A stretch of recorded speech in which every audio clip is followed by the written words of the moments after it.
Hi అండి, welcome back to Sameera fashion. ఈరోజు video ఏంటంటే మనం ఇంతకు ముందు వీడియోలోనే ఈ బ్లౌజ్ యొక్క కటింగ్ అయితే చూసేశారు కదా. ఈరోజు వీడియోలో ఈ బ్లౌజ్ యొక్క స్టిచ్చింగ్ అయితే చూసేద్దామండి. అలాగే మీరు వీడియోని స్కిప్ చేయకుండా చివరిదాకా చూసారంటే చాలా టిప్స్ అయితే ఉంటాయని, చిన్న చిన్న టిప్స్తో ఏ విధంగా మనము సాదా బ్లౌజ్ని చాలా తొందరగా కుట్టుకోవచ్చో ఈరోజు అయితే మీకు చెప్పేస్తాను. అయితే కొత్తగా టైలరింగ్ నేర్చుకునే వాళ్ళకైతే చాలా యూస్ఫుల్ అవుతుందండి ఈ వీడియో. ఇక్కడ స్కిప్ చేయకుండా చూడండి. ఫస్ట్ అయితే బ్యాక్ పార్ట్ని ఈ విధంగా మనం కట్ చేసి పెట్టుకొని ఉంటాం కదా. ఇక్కడ చూడండి, మనము 2 ఇంచుల క్లాత్ని అయితే విడిచిపెట్టుకున్నాము. ఇది ఎందుకంటే నడుము పట్టి అతికించకుండా డైరెక్ట్గా క్లాత్లోనే ఫోల్డింగ్ వేసుకోవాలి.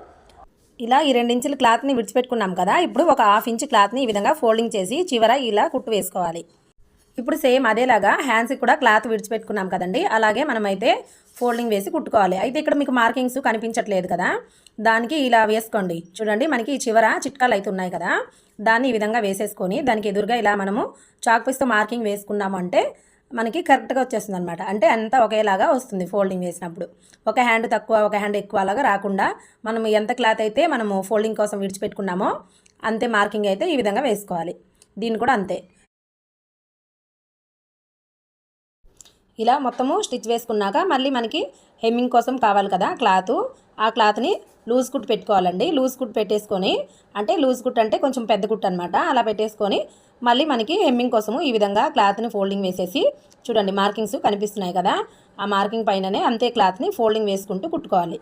తర్వాత హెమ్మింగ్ వేసేసాక మళ్ళీ ఈ కుట్టుని విప్పదీసుకోవచ్చు. చూడండి, హ్యాండ్స్కి నడుముకి నేనైతే ఇలా కుట్టు వేసేసాను కదా. ఇక్కడ చూడండి, హ్యాండ్స్ అయితే ఇలా కుట్టుకున్నాం కదండి. ఇక్కడ చూడండి చిట్కా కనిపిస్తుంది కదా, ఇక్కడ ఒక మార్కింగ్ వేసుకోండి. అలాగే ఇటువైపు కూడా ఇంకొక హ్యాండ్కి కూడా సేమ్ అలాగే చిట్కాలు ఉంటాయి కదా. ఇక్కడ చూడండి కనిపిస్తుంది కదా, ఇలా రెండు కూడా ఇలా ఎదురెదురుగా రావాలన్నమాట. ఇక్కడ చూడండి, తర్వాత మనకి ఏంటంటే బ్యాక్ పార్ట్ ఉంటుంది కదా, ఈ బ్యాక్ పార్ట్ని తీసేసుకొని మనకి వెనకాల డాట్స్ వేసుకోవడం కోసము ఈ విధంగా ఫోల్డింగ్ వేసుకోండి క్లాత్ని. ఇక్కడ చూడండి, ఈ సైడ్కి 1 ఇంచ్ క్లాత్ విడిచిపెట్టేసి ఇలా ఫోల్డింగ్ వేసేసుకోండి. ఫోల్డింగ్ వేసేస్తే ఇక్కడ మనకి సెంటర్ పాయింట్ అయితే వచ్చేస్తుంది. ఇక్కడ ఈ విధంగా మార్కింగ్ వేసేసేయండి. వేసేసాక ఈ మార్కింగ్స్ దగ్గర ఈ విధంగా పట్టేసుకొని వెనకాల డాట్స్ కోసం అయితే మార్కింగ్ వేసుకోవాలి.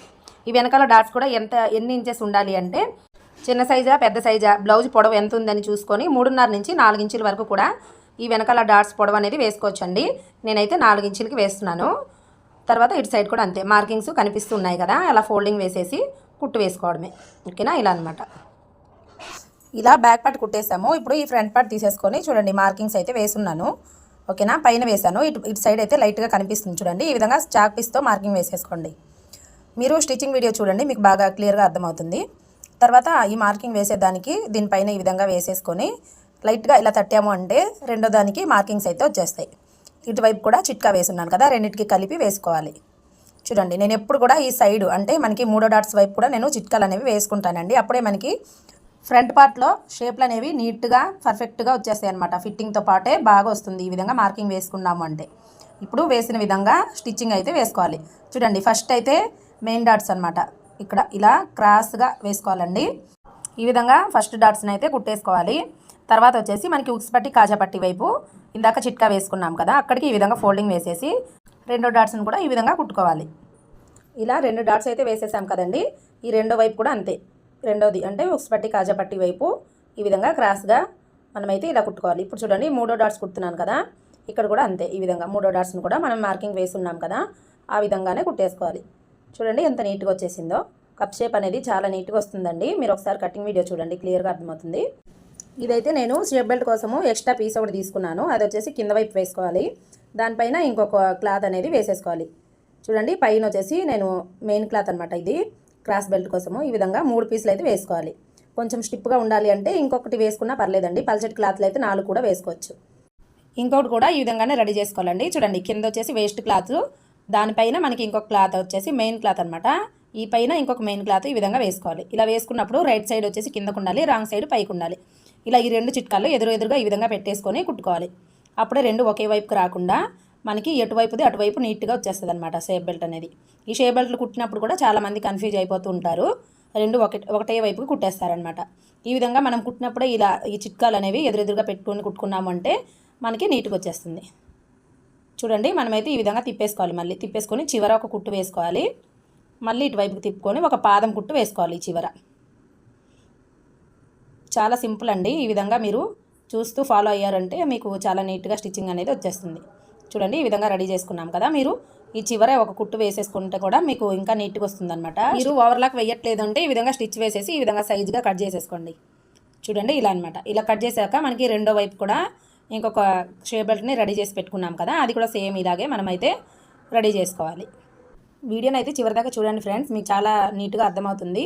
అలాగే మీరు వీడియో నచ్చితే ఒక లైక్ కూడా చేయండి. ఇప్పుడైతే క్రాస్ బెల్ట్ రెండు కూడా ఈ విధంగా రెడీ చేసుకున్నాము, చూస్తున్నారు కదా ఇలా.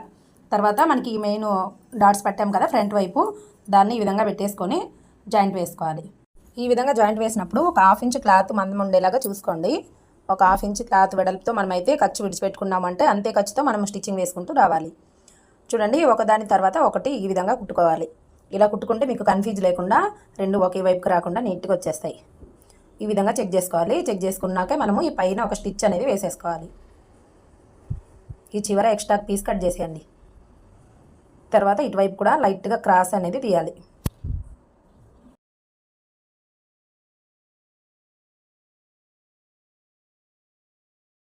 ఈ విధంగా రెండు కూడా ఇలా స్టిచ్చింగ్ వేసుకున్నాం కదా. ఇప్పుడు మనకి ఉక్స్ పట్టి కాజా పట్టి కోసము చూడండి, కాజా పట్టి కోసం అయితే 2 ఇంచుల క్లాత్ అయితే తీసుకోవాలి. ఉక్స్ పట్టి కోసము 1.5 ఇంచ్ క్లాత్ అయితే తీసుకోవాలి. ఫస్ట్ అయితే కాజా పట్టి రెడీ చేసుకుంటున్నానండి. ఇలా క్లాత్ని కింద పెట్టేసి చూడండి, రైట్ సైడ్ పైకి ఉంది కింద క్లాత్, ఈ విధంగా పెట్టుకొని కుట్టుకోవాలి. అది తెంపకూడదు, అలాగే ఉంచేసి మళ్ళీ రెండోది మనము ఉక్స్ పట్టి వేసుకోవాలి. చూడండి ఈ క్లాత్ని ఈ విధంగా రెండుగా ఫోల్డింగ్ వేసేసి కొంచెం ఇలా ఫోల్డింగ్ వేసినప్పుడు ఒక 1/2 ఇంచు క్లాత్ అనేది చూడండి, నేను ఫోల్డింగ్ అయితే సగానికి వేసాను అనమాట. ఇలా 1/2 ఇంచు క్లాత్ని సగానికి ఈ విధంగా ఫోల్డింగ్ వేసేసి ఇలా అటాచ్ చేసుకోవాలి. అలా చేస్తే ఏంటంటే మనము రెండోసారి ఫోల్డింగ్ చేస్తాం కదా, ఆ ఫోల్డింగ్ చేసినప్పుడు ఏంటంటే చూడండి ఇది వచ్చేసి ఏంటి మనకి కాజా పట్టి కాబట్టి స్ట్రైట్గా వచ్చేస్తుందండి. కానీ ఉక్స్ పట్టి దగ్గర అలా రాదనమాట, సెంటర్లో కొంచెము వంకరగా వచ్చినట్టుగా వస్తుంది చాలామందికి. అయితే నేను చెప్పే విధంగా ఫోల్డింగ్ వేసి కుట్టారు అంటే అలా కూడా రాదు. మీకు ఇప్పుడు చూపిస్తాను చూడండి. ఎక్స్ట్రా పీస్ కట్ చేసేసి చూడండి ఇటువైపుకి మనము ఈ ఉక్స్ పట్టిని ఈ విధంగా ఫోల్డింగ్ వేసేసి చివర కుట్టు వేసేసుకోండి. వేసుకొని మళ్ళీ ఈ ఫోల్డింగ్ పైన ఈ చివర కుట్టు వేసుకోవాలి. చూడండి ఇలా క్లాత్ని సర్దుకుంటూ ఈ విధంగా వేసుకోవాలి. ఇప్పుడు చూడండి మనకి వంకర్లు అనేవి ఏమి రాలేదు, స్ట్రైట్గా వచ్చేసింది అనమాట. అది మనము క్లాత్ అనేది 1.5 ఇంచ్ క్లాత్ అయితే తీసుకున్నాం కదా, అది మొత్తం ఫోల్డింగ్ వేసుకోకుండా ఒక 1/2 ఇంచ్ క్లాత్ విడిచిపెట్టేసి ఫోల్డింగ్ వేసి అటాచ్ చేసుకోవాలి. చూడండి ఇలా రెడీ అయిపోయింది కదా. ఇప్పుడు షోల్డర్ జాయింట్ అయితే చేసుకోవాలి. ఇలా షోల్డర్ జాయింట్ వేసినప్పుడు కూడా ఈ రెండు కూడా ఇలా పెట్టేసుకోండి, ఎదురెదురుగా పెట్టుకొని ఒకదాని తర్వాత ఒకటి జాయింట్ వేసుకోండి. కొత్తగా నేర్చుకునే వాళ్ళైతే జాయింట్ వేసినప్పుడు కూడా కన్ఫ్యూజ్ అవుతారనమాట. అందుకనే లైనింగ్ బ్లౌజ్ కానీ సాదా బ్లౌజ్ కానీ డ్రెస్ కానీ ఏది కుట్టినా కూడా ఒకదాని తర్వాత ఒకటి కుట్టుకుంటూ రావాలి. ఈ మెడపట్టికి మనకి క్లాత్ కావాలి కదా, అది మీకు అర్థం అవ్వాలని ఇక్కడ 1.5 ఇంచ్ వెడల్పుతో ఈ విధంగా కట్ చేసుకోవాలని చూపిస్తున్నాను. నేనైతే హజ్జా ప్రకారంగా ఈ విధంగా కట్ చేసి వేసేస్తాను. చూడండి ఇలా అయితే కట్ చేసుకున్నాం కదా. ఒక 3 పీసులు ఎక్కువ పొడవుగా ఉంటే 2 పీసులు కూడా సరిపోతుంది. ఇలా ఒక పీస్తో ఇంకొక పీస్ జాయింట్ వేసినప్పుడు ఈ విధంగా క్రాస్గా జాయింట్ అయితే వేసుకోవాలి. చూడండి ఇలా జాయింట్ వేసుకున్నాము. ఇప్పుడు మెడ పీస్ వేసుకుందాం. ఇలా షోల్డర్స్ కూడా మనకి జాయింట్ ఉంటుంది కదా, అది వచ్చేసి బ్యాక్ సైడ్కి వైపుకి ఉండాలి. తర్వాత ఈ విధంగా జాయింట్ వేసుకోవాలి. నేను వీడియోలో చూపించే విధంగా మీరు కుట్టుకుంటూ రావాలి. ఇక్కడ ఒక 1/2 ఇంచ్ క్లాత్ అయితే మీరు కుట్టుకుంటూ రావాలండి. ఖర్చు అయితే 1/2 ఇంచ్ క్లాత్ అయితే ఉండాలి. చూడండి ఇలా రౌండ్ నెక్ తిరిగేటప్పుడు కొంచెం పాదాన్ని ఈ విధంగా పైకి ఎత్తుకొని ఇలా తిప్పుకోవాలి. అప్పుడే మీరు మెడపట్టి వేస్తే వెనకాలకి ఏంటంటే మనం ఏ విధంగా అయితే కట్ చేసుకున్నామో షేప్ అనేది అదే విధంగా కనిపిస్తుంది, లేదంటే మెడలు సాగిపోతాయి. ఇక్కడ చూడండి ఈ షోల్డర్ దగ్గరికి వచ్చినప్పటికీ కొంచెం మెడ పీస్ అనేది లాగాలి. చూడండి షోల్డర్ నుంచి ఒక 2 ఇంచులు వెనక్కి, అలాగే 2 ఇంచులు ముందుకి. ఈ మెయిన్ క్లాత్ అంటే కింద వైపున క్లాత్ అయితే లాక్కూడదండి, పై క్లాత్ వరకే మనము లాక్కోవాలన్నమాట. మెడ పీస్ వేస్తున్నాం కదా, ఆ పీస్ని కొంచెం లాగి పట్టుకోవాలి. అది మొత్తం కూడా లాక్కూడదు, ఆ షోల్డర్ దగ్గర వచ్చినప్పుడే లైట్గా లాగాలి. అప్పుడు ఏంటంటే మనకి మెడలు జారిపోకుండా స్టిప్గా కూర్చుంటుంది అనమాట షోల్డర్ పైన. ఈ మెడపట్టి వేసినప్పుడు మనకి షోల్డర్స్ దగ్గర వస్తాయి కదండి, రెండు వైపు షోల్డర్ దగ్గర ఈ విధంగా లైట్గా మనము ఈ మెడపట్టిని మాత్రమే కొంచెం లాగి వేసుకున్నామంటే షోల్డర్ అనేది జారదు. అర్థమైంది కదండి మీకు. ఇక్కడ చూడండి ఇలా రబ్ చేసుకోవాలండి. చిన్న చిన్న చిట్కాలు అనేవి వేసేసుకున్నాక ఇలా రబ్ చేసేసుకొని ఈ ఖర్చు ఎంత అయితే విడిచిపెట్టుకున్నామో ఆ ఖర్చు పైకి మనం ఈ విధంగా క్లాత్ అనేది ఫోల్డ్ వేసుకోవాలి. చూడండి ఈ ఖర్చు పైకి ఈ విధంగా 1/2 ఇంచ్ ఖర్చు అయితే విడిచిపెట్టుకున్నాం కదా, ఆ పైన మనం ఫోల్డింగ్ వేసేసి ఈ చివర కుట్టు వేసుకోవాలి. చూడండి మనకి ఈ సెంటర్లో మధ్యలో గ్యాప్ లాగా వస్తుంది కదా, ఇలా ఫోల్డింగ్ వేసినప్పుడు ఆ చివర మనము కుట్టు అయితే వేసుకోవాలి.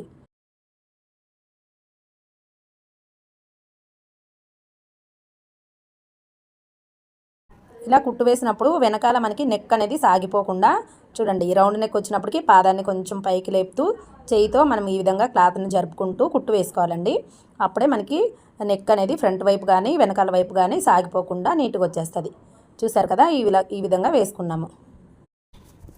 ఇలా మొత్తం వేసేసాక చూడండి ఎంత బాగా వచ్చేసిందో కనిపిస్తుంది కదండి. ఈ చివర నేనైతే కుట్టు వేశాను. ఇప్పుడు ఇటువైపు చూడండి ఎక్స్ట్రా పీస్ ఉంది కదా, అదంతా కూడా కట్ చేసేసుకోవాలి. ఈ ఎక్స్ట్రా పీస్ మొత్తం కూడా కట్ చేసేసుకొని మళ్ళీ పైన లూజ్ కుట్టు అనేది వేసుకోవాలి. చూడండి ఎంత నీట్గా వచ్చిందో. ఇలా రావాలన్నమాట మనకి. ఇలా వస్తేనే మనం హెమ్మింగ్ వేసినప్పుడు ఒకే లెవెల్లో వస్తుంది. లేదంటే ఒక దగ్గర ఎక్కువ ఒక దగ్గర తక్కువ లాగా వస్తుంది. అందుకని మనము మెడపట్టి వేసినప్పుడే ఒకే లెవెల్లో మనము కుట్టుకుంటూ రావాలి. తర్వాత ఈ విధంగా ఫోల్డింగ్ వేసేసి మనము హెమ్మింగ్ అయితే చేసుకోవాలి. చూడండి ఇలా ఫోల్డింగ్ వేసి హెమ్మింగ్ చేసేసుకోవాలి. ఇప్పుడైతే నేను హ్యాండ్స్ అయితే ఎక్కిస్తాను కదండి. హ్యాండ్స్ ఎక్కించే ముందు ఈ విధంగా చెక్ చేసుకోవాలండి. ఫ్రంట్ బ్యాక్ ఒకే లెవెల్లో ఉన్నాయా లేదా ఈ విధంగా చెక్ చేసుకోవాలి. చూడండి మనకి కరెక్ట్గా వచ్చింది. ఏది ఎక్కువ తక్కువలు కూడా రాలేదు. అయితే ఇక్కడ చిన్న పీసు ఒక పావు ఇంచు కంటే తక్కువ పీసే వచ్చింది. రెండో వైపు కూడా ఈ విధంగా చెక్ చేసుకోవాలి. ఇటువైపున కూడా మనకి ఎక్కువ పీస్ అనేది ఏం రాలేదండి. పావు ఇంచు కంటే తక్కువ వచ్చింది. ఈ విధంగా సైజ్ అయితే చేసేసుకోవాలి. హ్యాండ్స్ కూడా రెండు చెక్ చేసుకోవాలండి కరెక్ట్గా ఉన్నాయా లేదా అని. అప్పుడే మనము సైడ్ జాయింట్ వేసినప్పుడు ఏంటంటే ప్లస్ అనేది వస్తుందన్నమాట సైడ్లో. ఓకేనా. ఈ విధంగా హ్యాండ్స్ అలాగే బాడీ పార్ట్ రెండు కూడా చెక్ చేసుకున్నాను కదా. ఇప్పుడు చూడండి నేను కుట్టినప్పుడు స్టార్టింగ్లో చెప్పాను కదండి, ఈ చిట్కాలు అనేవి రెండు కూడా ఎదురెదురుగా రావాలి అని. అలా ఎదురెదురుగా వచ్చినప్పుడే మనకి చూడండి ఫ్రంట్ వైపుకే రావాలన్నమాట. ఓకేనా. ఇలా హ్యాండ్ జాయింట్ వేసినప్పుడు ఫ్రంట్ వైపుకి రావాలి. ఇప్పుడు మనకి కరెక్ట్గా వచ్చింది. ఇక్కడ షోల్డర్ జాయింట్ అయితే ఉంది కదండి, అక్కడి నుంచి మనం ఈ హ్యాండ్ అనేది అటాచ్ చేసుకుంటూ రావాలండి. సెంటర్ నుంచి మనం అటాచ్ చేసుకున్నామంటే మనకి రెండు వైపు కూడా క్లాత్ని మనము లాగినట్టుగా లేకుండా లూజ్గా ఏది కూడా లాగకూడదు అనమాట. చూడండి రెండో వైపు కూడా ఈ విధంగా తిప్పేసుకోవాలి. ఇక్కడ చిన్నగా రౌండ్ షేప్ అనేది ఇవ్వాలి షోల్డర్ దగ్గర కుట్టినప్పుడు. కరెక్ట్గా వచ్చింది చూడండి మనకి. ఈ విధంగా కుట్టుకోవడం వల్ల ఏంటంటే షోల్డర్ దగ్గర చాలామందికి మీరు గమనించండి, కొత్తగా నేర్చుకునే వాళ్ళైనా ఇంకెవరైనా సరే స్టార్టింగ్ నుంచి కుడుతూ ఉంటారు. వాళ్ళు కొంచెం క్లాత్ని లాగేయడం వల్ల ఈ షోల్డర్స్ అనేవి వాళ్ళు వేసుకున్నాక సెంటర్లో ఉండకుండా ముందుకు వచ్చేస్తూ ఉంటుంది.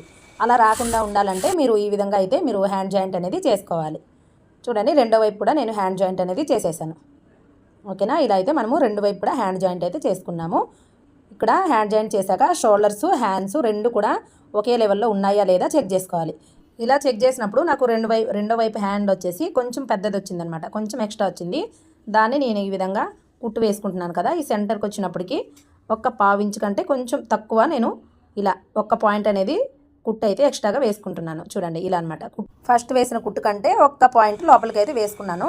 ఇప్పుడు చూడండి కరెక్ట్గా వచ్చిందనమాట మనకి. ఇలా మనం సైడ్ జాయింట్ చేసినప్పుడు ఇలాంటి చిన్న చిన్న జాగ్రత్తలు పాటించామంటే వాళ్ళకి హ్యాండ్ పొడవైపోకుండా పొట్టిగా అయిపోకుండా అలాగే సైడ్లో మనకి ప్లస్ సింబల్తో నీట్గా వచ్చేస్తుంది అనమాట సైడ్ జాయింట్ అనేది. చూడండి ఈ రెండు వైపు కూడా నేను ఈ విధంగా లాక్ వేసుకుంటున్నానండి. ఇలా మనమైతే ఎంత విడిచిపెట్టుకున్నాము 2 ఇంచుల క్లాత్ అయితే విడిచిపెట్టుకున్నాం కదా. ఇలా మీరు ఫస్టే ఒక 1 ఇంచ్ క్లాత్ అనేది రెండు వైపులు కూడా నడుము దగ్గర లాక్ అయితే ఈ విధంగా వేసేసుకోవాలి.